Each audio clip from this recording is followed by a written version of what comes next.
हाय दोस्तों, कैसे हैं आप सब और आशा करती हूँ आप बहुत अच्छे से होंगे। तो दोस्तों आज एक बहुत ही प्यारा फूल आपके लिए लेकर आई हूँ जिसका नाम है डेंथस। तो ये बहुत सारे रंगों में आता है और बहुत सारी वेराइटीज़ की आती है, सिंगल पेटल, डबल पेटल, बहुत तरह का होता है। तो अब तो आप देख ही रहे हैं मार्च लास्ट हो चुका है और इसमें जो फ्लावरिंग है वो अभी भी हो रही है। तो ये दोस्तों हमारे साथ अप्रैल मई तक चलता है और उसके बाद जब जून जुलाई में बारिशों का सीज़न आता है तब हम इसकी कटिंग्स के थ्रू भी इसके नए प्लांट्स बना सकते हैं।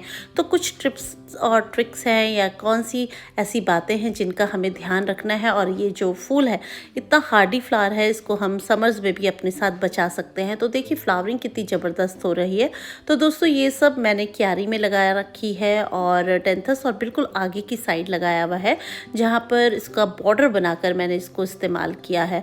तो फूलों का रंग रूप इतना सुंदर है ना कि इनको निकालने का तो दिल ही नहीं चाह रहा है। और तो इसलिए मैं सोच रही हूँ कि जब तक ये चलेंगे, इनको चलाएंगे तो क्या कुछ करें कि ये और दिन तक हमारे साथ स्टे करें। तो क्या आपके पास भी डेंथस के कुछ गमले हैं? तो अगर आपके पास भी हैं तो जो आज मैं काम कर रही हूँ वो आप भी कर लीजिए। तो उससे क्या होगा कि वो और 2-3 महीने हमारे साथ चलेंगे। और अगर आपको उसके बाद लगे कि अब आपका पौधा पुराना हो गया है या मरने वाला हो रहा है, तब आप उसकी कटिंग्स को भी ग्रो कर सकते हैं। तो दोस्तों ये टाइम होता है सारे ही फूलों का सीड बनने का। तो अगर आप सीड रखना चाहें तो जो इनके सीड्स हैं उनको सूखने दीजिए। और अगर आपको अभी भी फूल चाहिए या आपको अपने पौधे पे उसको फ्रेश रखना है तो आज इनको मैं सबको डेड हेड कर रही हूँ, यानी जितने भी फूल होते हैं ना उनको सबको काट रही हूँ। तो दोस्तों इनको ऊपर से अगर हम फूलों को काटेंगे तो उसको बोलते हैं डेड हेडिंग। लेकिन अगर आपकी जिस डंडी में ये लगे हुए हैं फ्लावर्स, अगर आप उनको बिल्कुल नीचे से काटेंगे तो प्रूनिंग होती है और फिर आप उसकी प्रूनिंग कर दीजिए बहुत ही अच्छे से उनको। और फिर तब आपके जितने भी ऊपर के सारे डेड फ्लावर्स हैं उनको आप जब कट कर देंगे, कैंची चला देंगे इनके ऊपर, तब ये पौधा जो है एक बार फिर ग्रोथ लेगा, नई नई शूट्स निकालेगा, फिर नए नए फ्लावर्स आएंगे। तो दोस्तों इस तरह से हम अक्टूबर से नवंबर से ये काम करते हैं। 2-3 बार आप इसकी पिंचिंग कर देते हैं या जो इसके फ्लावर्स हैं उनको हम कट कर देते हैं तो बार बार हमारा जो पौधा होता है घना हो जाता है और ज़्यादा बुशी हो जाता है और उसमें और ज़्यादा फ्लावर्स आ जाते हैं। तो ये जो काफ़ी हार्डी प्लांट होता है डेंथस और काफ़ी समय तक हमारे साथ चलता है। जैसे कि मैंने आपको बताया इतना फ्रेश है, अभी मार्च लास्ट हो चुका है और अभी ये अप्रैल तक भी जाएगा और हो सकता है मई में भी हमारे साथ ये बना रहे। तो दोस्तों ये तो हमारे ऊपर ही डिपेंड करता है कि इसको हम कितना दिन अपने साथ रखना चाहते हैं। क्योंकि अब क्या है ना, समर्स के फ्लावर्स आने शुरू हो जाएंगे, समर्स की सैपलिंग्स के लिए हमें गमले भी चाहिएंगे। तो फिर कई बार हमें खुद ही होता है कि क्यों ना हम इनको निकाल दें, फेंक दें और अब हम नए नए फूल लगाएं। तो दोस्तों इस बार तो ना ये जो फ्लावर्स आप देख रहे हैं ब्लैक कलर का डेंथस इतना खूबसूरत है कि इसको मेरा निकालने का बिल्कुल दिल नहीं चाह रहा है। और मैं सोच रही हूँ कि क्यों ना इनके गमलों को सेव कर लिया जाए और अगली बार मुझे पता नहीं ये वैरायटी मिलती है या नहीं। और ये देखिए मैं देख रही हूँ कि इसमें सीड्स है या नहीं है। तो कुछ तो अभी कच्चे हैं दोस्तों, तो उसमें बने ही नहीं है, लेकिन कुछ में एक आध सीड बना है। जैसे कि ये देखिए एक सीड मिला है मुझे इसमें से। तो इस तरह का कलौंजी के दाने की तरह एक बहुत ही बारीक काले रंग का इसका बीज होता है। आप इनके सीड्स को भी रख सकते हैं नेक्स्ट सीज़न के लिए, अगर आप बीज से लगा सकते हैं तो। और अगर नहीं लगा सकते तो इस पौधे को किसी गमले में रखे रहिए और फिर वो उसकी कटिंग्स को भी आप ग्रो कर सकते हैं बरसातों में। और दोस्तों इसकी कटिंग्स बहुत ही इजीली हो जाती हैं और साथ में हम इसको सीड से भी प्रोपोगेशन करते हैं इसका।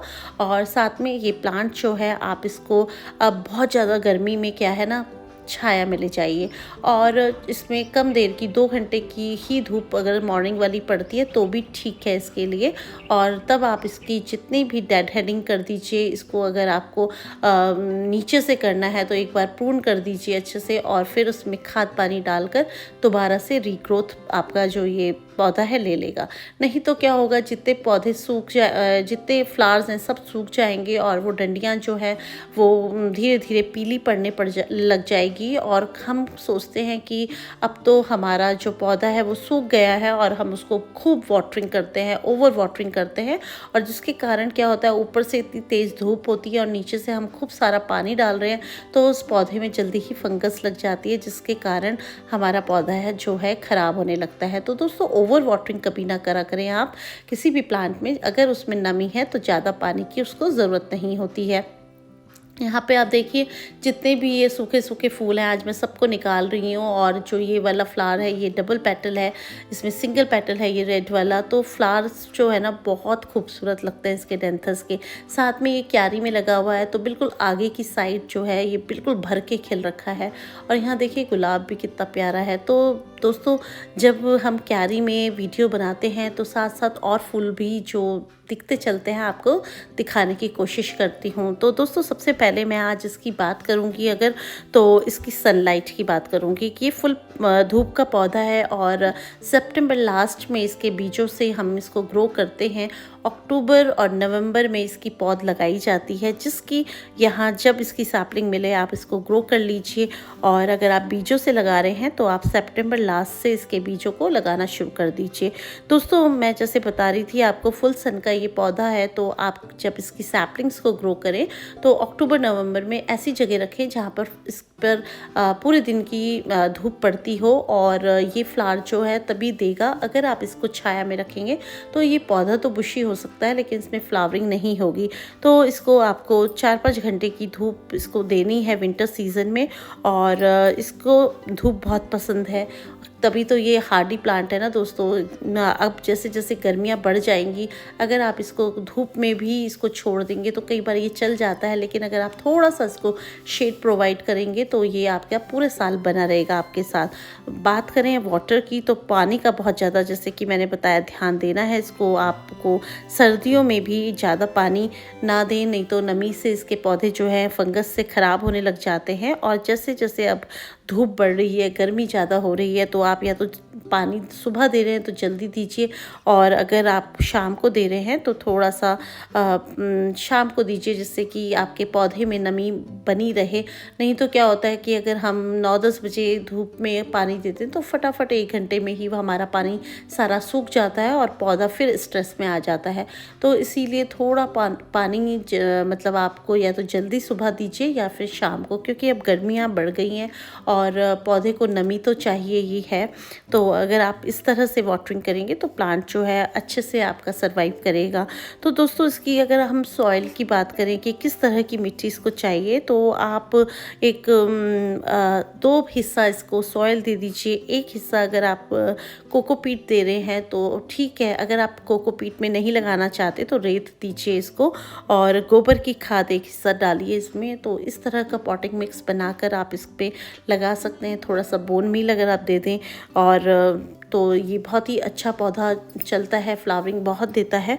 और इस तरह के पॉटिंग मिक्स में आप इसको ग्रो कीजिए, और बीच बीच में फिर फर्टिलाइज़र का ध्यान रखिए। जब आपका पौधा ग्रोथ ले ले, फ्लावरिंग पर आ जाए, तब आप इसको 20 से 25 दिन के बीच में लिक्विड मैन्योर दे सकते हैं, कंपोस्ट टी बनाकर दे सकते हैं। यानी अगर आप 10 लीटर पानी में 1 किलो के करीब गोबर की खाद, उसमें सड़े हुए गोबर की खाद मिलाकर 4-5 दिन छोड़ देते हैं, और फिर उसको छान कर और पानी मिलाकर थोड़ा थोड़ा सा इनमें देंगे तो कंपोस्ट ही हो गई वो।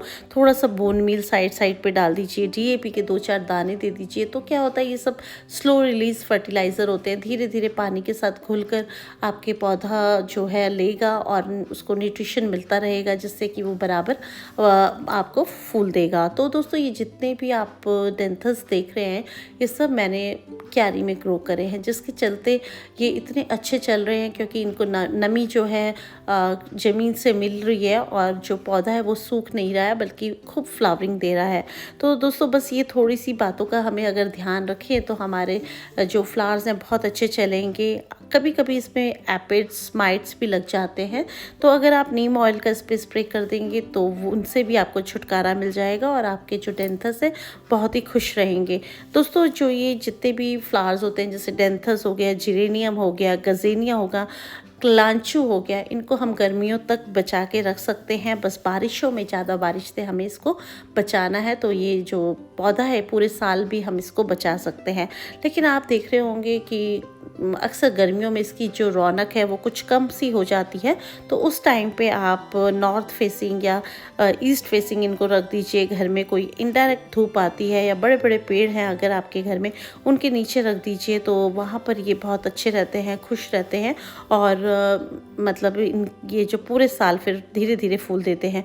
तो बस इसका जो फूलों को लेने का तरीका है वो यही है कि जब ये खिल जाए तब आप इसकी डेड हेडिंग कर दीजिए, जिससे कि जो पौधा है अपनी एनर्जी फूल खिलाने में लगाएगा, ना कि सीड्स बनाने में। एक बार अगर सीड्स बनाने की प्रक्रिया शुरू हो गई और आपने ध्यान नहीं दिया तो दोस्तों फिर वो पौधा जो है सीड्स बना देगा और धीरे धीरे वो मुरझा जाएगा और फिर मरने की कगार पे आ जाएगा। तो दोस्तों गर्मी में इसको सेव कर लें, तो बरसातों में जैसे कि मैंने बताया आप इसकी कटिंग्स के थ्रू भी इसको लगा सकते हैं।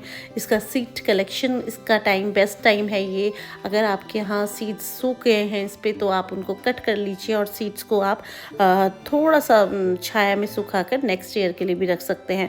तो दोस्तों ये सब चीज़ें जो हैं हम सबको ही पता होती हैं अक्सर, लेकिन क्या होता है कि हम कई बार लापरवाही के चलते या आलस में, या फिर हम सोचते हैं कि अब इनको हटाकर नए सैपलिंग्स लगाएंगे, तो उसलिए हम लोग थोड़ा सा इनको इग्नोर कर देते हैं। लेकिन आप बीच बीच में, जैसे कि ये मैं निकाल रही हूँ डेड फ्लावर्स हैं, इनको निकालते रहिए तो आपका पौधा थोड़े और दिन तक हमारे साथ स्टे करेगा, फ्रेश लगेगा और नए नए फ्लावर्स खिलता रहेगा। तो ये जो आप ब्लैक टेंथस देख रहे हैं कितना खूबसूरत है।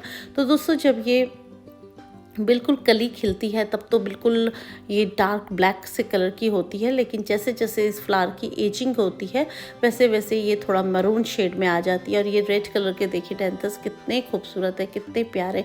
तो ये दोस्तों सिंगल पेटल है और कुछ कुछ ये दूर से आपको देखने में लग रहे होंगे बिल्कुल स्वीट विलियम्स जैसे। और दोस्तों स्वीट विलियम्स भी इसी की एक वैरायटी है, थोड़ा गुच्छे में आती है, गठा हुआ फूल होता है और हल्की हल्की खुशबू होती है।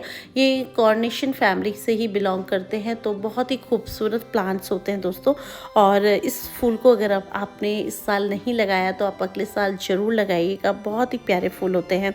तो दोस्तों पानी, जैसे कि मैंने आपको बताया कि गर्मियाँ आ जाती हैं तो हम सुबह शाम दोनों टाइम इसमें इतना ज़्यादा पानी दे देते हैं, तो कई बार उसके जो पौधे हैं वो फंगस से, ओवर वाटरिंग से मरने लग जाते हैं। इतना गर्मी से नहीं मरते जितना कि ओवर वाटरिंग से मरते हैं। तो दोस्तों आज का वीडियो जो है वो आपको कैसा लगा प्लीज़ मुझे कमेंट्स में ज़रूर बताइएगा। और अगर अच्छा लगे तो प्लीज़ एक लाइक कीजिए और मेरे चैनल को अगर आपने अभी तक सब्सक्राइब नहीं किया है तो कर लीजिए। दोस्तों फिर मिलते हैं आपसे किसी नए वीडियो में किसी नए टॉपिक के साथ। तब तक के लिए हैप्पी गार्डनिंग, गुड बाय दोस्तों।